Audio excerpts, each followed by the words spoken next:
नमस्कार।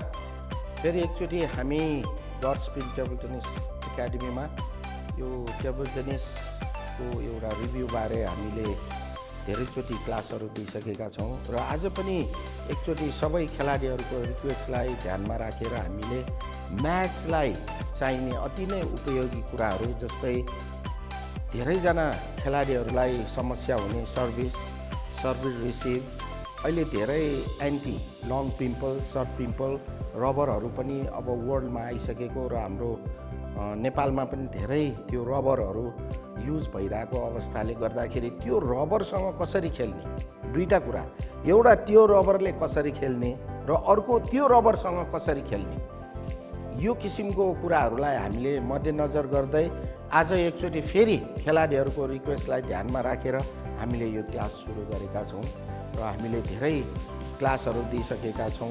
यसमा हामी नेपाल टेलिभिजनलाई हाम्रो खेलकुद परिषदको तर्फबाट, टेबल टेनिस एसोसिएसनको तर्फबाट र स्पेसली यो गड स्पिन टेबल टेनिस एकाडेमीको तर्फबाट म धन्यवाद पनि दिन चाहन्छु र धेरै वर्ष अगाडिबाट हामीले यस्ता किसिमका क्लासहरू दिइराखेका छौँ र आज सुरुमा हामीले यो बललाई हामीले कसरी कन्ट्याक्ट गर्ने र कसरी खेल्ने भन्ने कुरा एकदमै इम्पोर्टेन्ट कुरा रहेको छ।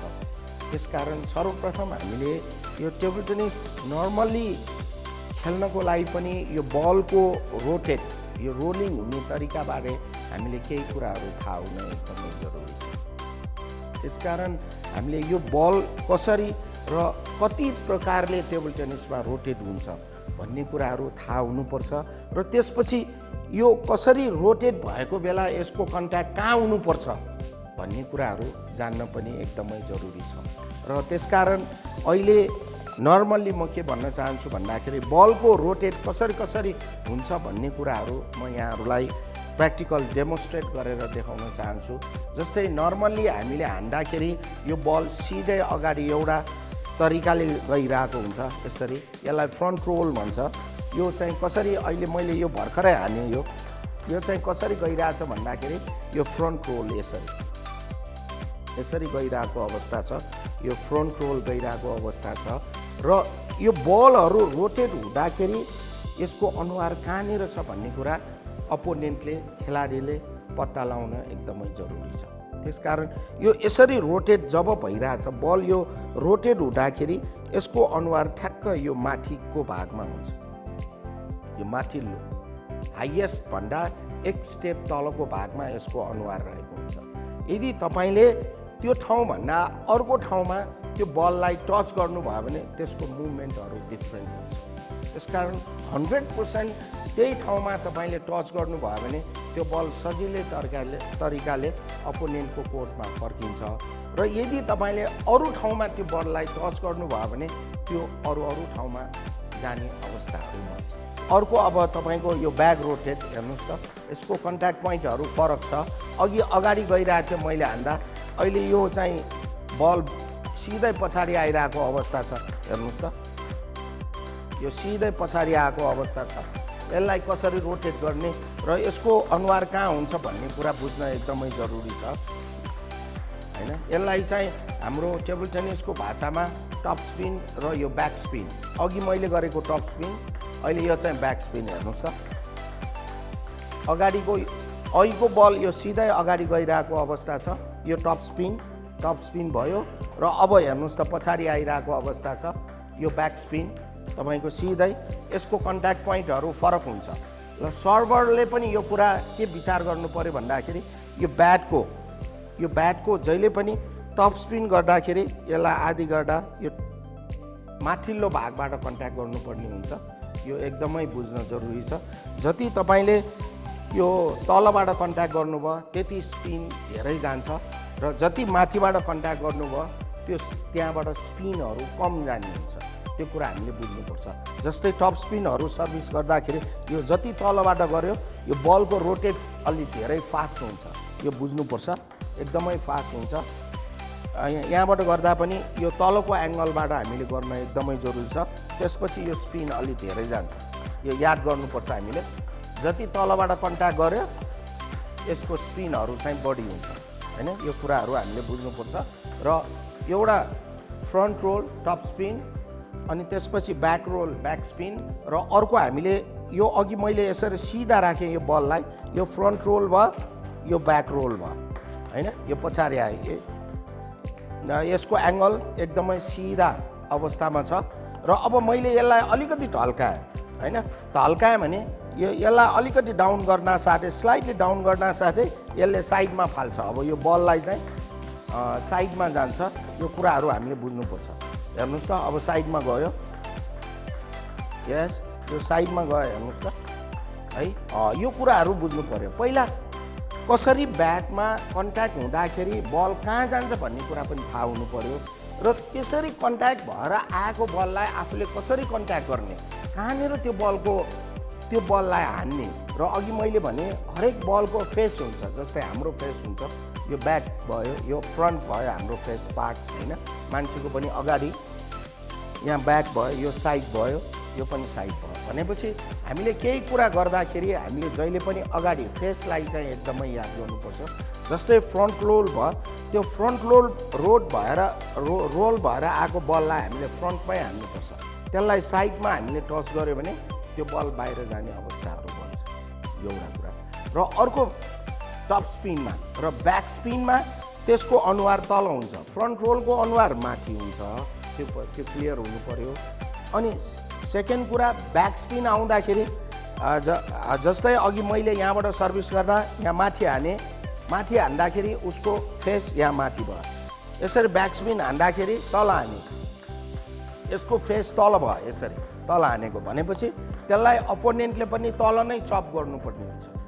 त्यो कुराहरू एकदमै बुझ्नुपर्ने हुन्छ अघि यसरी हानेको बललाई यसरी नै फर्काउनु पर्यो यसरी नै फर्काउनु पर्यो यसरी हानेको बललाई यसरी नै फर्काउनु पर्यो अनि यसरी साइडमा हानेको बललाई पनि त्यसलाई साइड रोटेट जस्तै मैले अघि देखाएँ यो हेर्नुहोस् त मजाको साइड रोटेट भइरहेछ यो साइड रोल हैन यो साइड रोलको बललाई पनि साइडमा पनि हान्नुपर्छ यदि तपाईँले त्यसलाई अन्य ठाउँमा हान्नुभयो भने त्यो बलको मुभमेन्टहरू फरक हुन्छ यो कुरा बुझ्न एकदमै जरुरी छ र एकदमै यो सेन्सिटिभ कुरा छ यो चाहिँ जुनियर लेभलमा यो कुराहरू थाहा हुन एकदमै जरुरी छ जबसम्म यो कुराहरू थाहा हुँदैन तबसम्म टेबल टेनिस खेल्न सक्ने अवस्थाहरू बन्दैन त्यसकारण हरेक सर्भिस गर्न पनि त्यो बलको पार्टहरू थाहा हुनु पर्यो ब्याटमा कहाँ कन्ट्याक्ट गर्ने र बलमा कहाँ कन्ट्याक्ट गर्ने भन्ने कुरा पनि थाहा हुनु पर्यो र अपोनेन्टले त्यो बललाई रिसिभ गर्दा पनि कहाँ ब्याटमा कहाँ लाग्नुपर्छ र बलको कहाँ लाग्नुपर्छ भन्ने कुरा पनि हामीले चाहिँ थाहा हुनुपर्छ यदि त्यो कुराहरू हामीले थाहा भएन भने त्यो बलहरू नेटमा जाने साइडमा जाने आउट हुने बाहिर जाने अवस्थाहरू बन्छ अब हाम्रो अघिको डेमोन्स्ट्रेसन अनुसार अब हामीले प्र्याक्टिसमा जाँदैछौँ जस्तै फ्रन्ट रोल मैले अगाडि रोल हुने बललाई अब जस्तै यसलाई अघि भने जहाँबाट रोल गरेको छ त्यही अवस्थामा त्यो बललाई टच गर्नुपर्ने हुन्छ ब्लक गरेर हेर्नुहोस् त सिधै यो फ्रन्ट आएछ फ्रन्टमा टक्क मात्र रोक्ने मात्र ब्याटको पोजिसन हेर्नुहोस् त त्यो ब्याटको पोजिसन अनुसार त्यसरी नै टच गर्नु पर्यो यसरी राख्दाखेरि के हुन्छ भन्दाखेरि उसले यसरी टच गरिरहेको अवस्था छ हामीले बुझ्नुपर्छ यसरी ब्याट राख्दाखेरि यो बल यहाँबाट ठोकेर आउँदाखेरि बलको माथि टक्कै टच हुन्छ मैले अघि यसरी सर्भिस गरेको थिएँ जस्तै मैले उताबाट यसरी हाने जस्तो यसरी हाने यो एङ्गल पनि त्यसरी नै बसेको हुन्छ माथिबाटै बललाई हाने अपोनेन्टले पनि यो माथि नै टच गर्नुपर्ने हुन्छ यो भएपछि 100% करेक्ट भयो अब तपाईँले यसलाई सपोज उसलाई थाहा भएन अब कहाँनिर कोही खेलाडीलाई कहाँनिर टच गर्ने भन्ने कुरा थाहा भएन अब उसले यसरी टच गर्यो सपोजको लागि यसरी टच गर्यो भने त्यो बल कहाँ जान्छ हेर्नुहोस् त अब जस्तै प्र्याक्टिकलमा अब उसलाई थाहा भएन चेक गरेर अब मैले यसरी हेर्नुहोस् त कहाँ उड्छ हेर्नुहोस् त फ्रन्ट रोलको बल कहाँ उड्छ हेर्नुहोस् त थाहा पाएन भने यस्तो हुन्छ हेर्नुहोस् त त्यो बलको नेचर फरक भयो किनभने एङ्गल चेन्ज भयो मैले फ्रन्ट रोल गरेँ खेलाडीलाई थाहा भएन अनि यो उसले ऱ्याकेट एङ्गल उसलाई राख्न आएन भने मतलब अपोनेन्टलाई बलको अनुहार थाहा भएन अनुहार थाहा नभएपछि त्यो बल बाहिर जाने अवस्थाहरू हुन्छ त्यसकारण यो ठ्याक्क त्यही एङ्गलमा हामीले देखाउनु पर्ने हुन्छ जस्तो रोल गर्यो त्यसरी नै त्यो बललाई चाहिँ हामीले कन्ट्याक्ट गर्नुपर्ने हुन्छ सर्भरले जहाँ टच गर्यो रिसिभरले पनि त्यही टच गर्नुपर्ने हुन्छ। यदि रिसिभरको यो एङ्गल चेन्ज हुनासाथ त्यो बलको नेचरहरू फरक हुन्छ। यो कुरा एकदमै क्लियर हामीले हुनु पर्यो, यो कुरा बुझ्न एकदमै जरुरी छ। त्यसकारण यसरी अब फ्रन्ट रोलको टप स्पिन यसरी पनि गर्न सकिन्छ, यसलाई बल फालेर यसरी पनि गर्न सकिन्छ। जसरी गरोस् त्यो मतलब भएन, तर बलको फ्रन्ट साइडमा चाहिँ यो टच हुनुपर्ने अवस्था हुन्छ। अब यही फ्रन्ट रोल गरेँ, उहाँलाई लाग्यो अब यसरी फ्रन्ट रोल गर्दाखेरि बल बाहिर गयो, सपोजको लागि अघि जस्तै ओपन चेक फ्रन्ट रोल गरेँ, बल बाहिर गइरहेछ। अब उहाँलाई के लाग्यो भने मैले यो त बाहिर जाने बल रहेछ, मैले बिस्तारै टच गर्नुपर्ने रहेछ भन्ने कुराहरू उहाँले सपोज माइन्डमा लिनुभयो अपोनेन्ट। अब मैले यहाँबाट त्यो अर्को रोल गरेँ, फेरि मैले ब्याक स्पिन फालेँ। ब्याक स्पिन फालेपछि उहाँले त्यो बललाई त्यसरी नै ब्लक गरेँ। अब हेर्नुहोस् त, यसलाई फेरि अर्को नेचरमा गयो, हेर्नुहोस् त मिलेन। उहाँले अनुहार थाहा भएन, फेरि अघि मैले बललाई माथि हाने, अब तल हाने, बलको पार्टलाई अघि यसरी हाने थिएँ मैले, अब यसरी हाने, तर अपोनेन्टलाई थाहा भएन, उहाँलाई त्यो बल रोटेटको बारेमा नलेजै भएन भने अब हेर्नुहोस् त उहाँले आफ्नो तरिकाले हानिराख्नु भएको छ। अघि मैले यसरी हाने, अब तल हाने, हेर्नुहोस् है बलको तल, ल हेर्नुहोस् सिधै नेटमा जान्छ। यस, उहाँले अनुहारै चिनेन, यस्तो भएर आफ्नै बोर्डमा लागिरहेछ, हेर्नुहोस् त यस्तो लागिरहेछ। त्यसकारण अब मैले तल हानेपछि उहाँले पनि त्यो बललाई तलै हान्नु पर्यो, जस्तै चेक हान्नु। अब यसरी यस, ल हेर्नुहोस् त अब कस्तो मजाले जान्छ। ल हेर्नुहोस्, मैले तल हाने, तलै गयो, तलबाट हान्दाखेरि त्यो बलको तलै हान्नु पर्यो। यस, ल अब तल हानिरहेछ, लागिरहेछ उहाँको, चेकै हान्दै गर है, हानिरहेछ। अब उहाँले लगायो, अब मैले उहाँलाई झुकाइदिएँ, अब फेरि फ्रन्ट रोल गरेँ, हेर्नुहोस् त कहाँ जान्छ। ल हेर्नुहोस् बल कहाँ गइरहेछ, फ्रन्ट रोल गरेँ मैले, उहाँलाई झुकाइदिएँ, तर उहाँले थाहा भएन त्यो बल, त्यही हिसाबमा त्यो ब्याक रोल जस्तै रिसिभ गर्नुभयो उहाँले भने त्यो बल अर्कै ठाउँमा जान्छ। अहिलेलाई हामी छोटो ब्रेक लिन चाहन्छौँ र पछि फेरि हामी यही कन्टिन्यू गर्दै हामी आउनेछौँ। फ्रन्ट रोललाई फ्रन्टमै गर्नु पर्यो, normal block, no problem, normal block. त्यसपछि तल ब्याक स्पिनलाई चेक, यस नर्मल चेक हान्नु पर्यो, हेर्नुहोस् त कति राम्रो, नर्मल चेक, यस। अब मैले अर्को एउटा देखाएको थिएँ, यो जुन यो साइड स्पिन हेर्नुहोस् त, होइन यसलाई यो साइडमा जान्छ। यस, यो साइडमा पनि तपाईँले यसलाई चाहिँ यसको अनुहार कहाँ हुन्छ भने यो यसरी रोटेट भएर आएको हुन्छ साइडमा, भनेपछि यसरी रोटेट हुँदाखेरि उताबाट रोटेट हुँदाखेरि यो पहिलो प्लेस जहाँनिर पहिलो प्लेस आउँछ, रोटेट हुँदाखेरिको प्लेसलाई चाहिँ हामीले त्यसको फेस अनुहार भनेपछि त्यसलाई पनि अब साइडमा रोटेट भएको बललाई हामीले यसरी सिधै अगाडि टच गऱ्यो भने यसरी, ल हेर्नुहोस् त कहाँ जान्छ त्यो बल, कहाँ जान्छ हेर्नुहोस् त। यस, ल हेर्नुहोस् मैले साइड रोल गरेँ, अहिले साइड रोल गरेपछि त्यो बल साइडमा बाहिर जान्छ, यसलाई रोल गर्न मिलेन। यस, अब त्यसलाई एङ्गलिङ गर्नु पर्यो बिस्तारै, चेक है, यसरी साइड। अब मैले साइड रोल गरेँ, हेर्नुहोस् त यसलाई चेक यसरी। यस, यसरी साइड रोलमा टक्क टच गर्दा साथ त्यो बल चाहिँ करेक्ट ठाउँमा जान्छ, हेर्नुहोस् त कति राम्रोसँग करेक्ट ठाउँमा जान्छ। साइड रोलमा साइड ठाउँमै जानु पर्यो, हेर्नुहोस् त यो साइड रोललाई चाहिँ साइड टच चाहिँ हामीले गर्न एकदमै जरुरी छ। यसलाई चाहिँ यताबाट गर्दा पनि साइड टच भयो, होइन हेर्नुहोस् त साइड टच भयो, साइड टच गर्न जरुरी छ। अब यो त नर्मल रिसिभ मात्रै भयो, कस्तो प्रोसेसमा भयो भने बोर्डमा लगाउने मात्रै तरिका भयो, तर अब यसलाई अट्याक गर्नु पर्यो भने कसरी हान्ने त, यसलाई अट्याक पनि गर्नुपर्ने अवस्थाहरू हुन्छ, होइन यसलाई फरह्यान्डबाट कसरी हान्ने त, फरह्यान्डबाट हान्ने कुरा पनि हामीले बुझ्नु पर्यो, नभइकन बल बाहिर जान सक्ने अवस्थाहरू बन्छ। अब हामीले बल अघि प्र्याक्टिकलमा जुन बलहरू रोटेट गर्यो, अब जस्तै फ्रन्ट रोल आइरहेको छ, नर्मल्ली फ्रन्ट रोल आएको बललाई हामीले दुई प्रकारले रोक्न सक्छ, जस्तै टप स्पिन सर्भिस। उहाँले सर्भिस गरेकोमा नर्मल ब्लकमा एउटा गर्न सक्ने अवस्था हुन्छ, यसलाई नर्मल ब्लक पनि गर्न सक्यो एउटा, अर्को तपाईँ फरह्यान्डबाट यसलाई चाहिँ ड्राइभ गर्न सक्ने अवस्था पनि हुन्छ, तर कन्ट्याक्ट पोइन्ट बलको फेसमा चाहिँ तपाईँले हान्न सक्नु पर्यो। यदि त्यो प्लेस चेन्ज भयो भने बल चाहिँ रङ हुन्छ। अब यसरी तपाईँ अट्याकमा हुनुहुन्छ भने यसलाई हेर्नुहोस् त क्याच यसलाई सजिलै तपाईँले यहाँबाट अट्याक गर्न सक्ने अवस्था बन्छ। यसलाई चाहिँ तपाईँले नर्मल्ली त्यो ठाउँमा टच गऱ्यो भने बल आफै के हुन्छ त त्यो आफै टप स्पिन हेर्नुहोस् त टप स्पिन गइरहेको अवस्था छ। हेर्नुहोस् त मजाले हल्का सर्ट स्विङमा अलि फ्रेक्सन बढी राखेर कन्ट्याक्ट गऱ्यो भने तपाईँले यसलाई जहाँ पनि हान्न सक्ने अवस्थाहरू बन्छ। अब यसलाई तपाईँले रङ ठाउँमा अब जस्तै हान्नु त यसलाई हामीले तल कन्ट्याक्ट गऱ्यौँ भने यो बल यसरी माथि उठ्छ, ऱ्याकेटलाई ओपन गऱ्यौँ भने बल माथि उठ्छ। त्यसकारण यसलाई चाहिँ फ्रन्टमा हामीले कन्ट्याक्ट गर्नुपर्ने अवस्थाहरू बन्छ।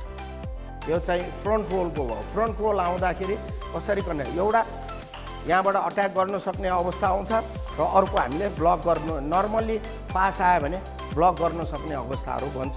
त्यो ब्लक यहाँबाट पनि गर्न सकिन्छ, यहाँबाट पनि गर्न सकिन्छ, ब्याकएन्डबाट पनि गर्न सकिन्छ हैन। तर के भन्दाखेरि बलको अनुहारलाई चिन्नु पर्यो। अब ब्याक रोल आयो, अब ब्याक रोलमा त्यहाँ माथि हानेर आउँदैन, लाग्दैन, त्यसलाई के गर्नु पर्यो ब्याक स्पिन तलबाट गर्दा यसलाई अब अघि हामीले यसरी चेक गरेको थियौँ हैन, बलको तल हानेको थियौँ यसरी नर्मल यसरी हानेको थियौँ अघि हामीले चेक रिसिभ गर्दाखेरि यसरी हानेको थियौँ। यसलाई गर्न सक्ने चेक हामीले नर्मल गरे। अब यसलाई अट्याक पनि गर्न सक्ने अवस्थाहरू बन्छ। फ्रिक्सनमा कन्ट्याक्ट हुनु पर्यो, त्यो बललाई चाहिँ फ्रिक्सनमा कन्ट्याक्ट हुनु पर्यो। त्यसपछि सजिलै हेर्नुहोस् त नर्मल्ली यो फ्रिक्सन हुनु पर्यो। तर ठाउँ फेस कहाँ त यसको तल जहाँनिर उहाँले कन्ट्याक्ट गर्नुभएको छ त्यही ठाउँमा तपाईँले कन्ट्याक्ट गर्नुपर्ने हुन्छ। सर्भरले जहाँ कन्ट्याक्ट गर्नुभएको छ हेर्नुहोस् त। अब मैले अघि ब्याक रोल आइरहेछ, अब मलाई लाग्यो कि फ्रन्ट रोल आइरहेछ, बल फ्रन्ट रोल आयो, टप स्पिन आयो भनेपछि मैले टप स्पिन जस्तो हान्यो भने त्यो बल कहाँ जान्छ? अब यसरी नेटमा जान्छ। यो यसरी हान्न मिलेन। अब मैले चिनेन, त्यो बललाई अपोनेन्टले चिनेन, रोललाई चिनेन, यसरी जान्छ। यसलाई हामीले तलै हान्नु पर्यो, जहाँनिरबाट आएको हो तलै हान्नु पर्यो हैन। त्यो बल एकदमै बुझ्न जरुरी छ। हेर्नुहोस् त कसरी जान्छ। सिम्पल केही छैन। यो रोलको बारेमा नलेज हुन जरुरी छ हैन। अनि यसरी हान्दाखेरि के एउटा याद गर्नुपर्छ भने तपाईँको यो मुभमेन्ट अनुसार जब तपाईँले नर्मल्ली चेक हान्दाखेरि त्यति प्रब्लम भएन, त्यसलाई नर्मल। तब जब एट्याक हुँदाखेरि चाहिँ तपाईँले त्यो बललाई करेक्ट डिरेक्सनमा प्रपर फोर्स युज गर्नको लागि चाहिँ एउटा एकदमै इम्पोर्टेन्ट कुरा के छ भन्दाखेरि जुन यो पोजिसन बस्छौँ नि हामी हैन, खुट्टाको ऱ्याकेटको बडी पोजिसनसँग चाहिँ के भन्छ भने साइन्सले चाहिँ के भन्छ भने यो नीसँग यो ब्याटको कन्ट्याक्ट चाहिँ ट्रायङ्गुलर हुनुपर्छ भन्छ क्या। अनि चाहिँ तपाईँले 100% फोर्स अप्लाई गर्न सकिन्छ। यो नीसँग चाहिँ ट्रायङ्गुलर हुनुपर्छ। अब कसैले कहाँनिर हान्छ भने यो बल यहाँनिर आएर हान्छ क्या। यो भयो भने अलिकति यो ट्रायङ्गुलर हो तर सेप अलि फरक भयो हैन। यसलाई जहिले पनि फ्रन्ट र यसको अलिकति हाइएस्ट बाउन्समा यसलाई हान्नुपर्ने अवस्थाहरू हुन्छ। त्यसकारण जहिले पनि कन्ट्याक्ट गर्दाखेरि चाहिँ के हुनुपर्छ भन्दाखेरि यो ठ्याक्क ट्रायङ्गुलरमा यो आउँदाखेरि यसलाई हेर्नुहोस् त यो रिक्समा यसरी लङ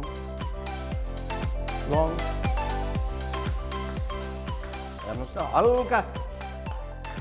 हल्का गर्दा पनि त्यो बल जान सक्ने अवस्थाहरू। जिउ फोर्स अझ तपाईँले मिलाएर हान्यो भने फोर्स हान्न सक्ने अवस्थाहरू बन्छ हैन। यो कुरा एकदमै हेर्नुहोस् त अझ तपाईँ पर्फेक्सन भयो भने ल हेर्नुहोस् जति फोर्समा हान्दा पनि हुन्छ। करेक्ट ठाउँ तपाईँले थाहा पाउनु भयो भने जति हान्दा पनि हेर्नुहोस् त जति हान्दा पनि जान्छ। करेक्ट पोजिसनमा भयो भने। अब रङ पोजिसनमा भयो भने जान सक्ने अवस्थाहरू बन्दैन।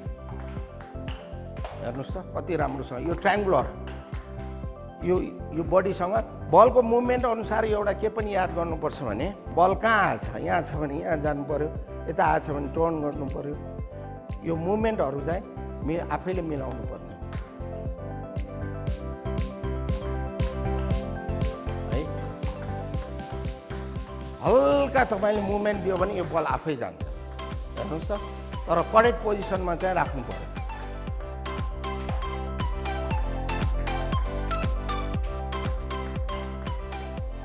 आज हामीले सर्भिस रिसिभ, सर्भिसको कन्ट्याक्ट पोइन्ट, रिसिभको कन्ट्याक्ट पोइन्ट र यो फ्लिप जुन भित्रको बल कसरी अट्याक गर्ने, टेबलबाट बाहिर आएको बल कसरी हान्ने, फोरह्यान्डबाट कसरी अट्याक गर्ने, ब्याकह्यान्डबाट कसरी भित्रको बल हान्ने भन्ने कुराहरूको क्लास लियौँ।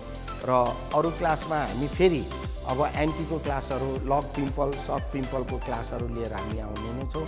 आज जुन तपाईँहरूले एकदम मनोरञ्जन ढङ्गबाट यो प्रोग्राम हेरिदिनु भयो, यसको लागि हामी धेरै धेरै धन्यवाद दिन चाहन्छु।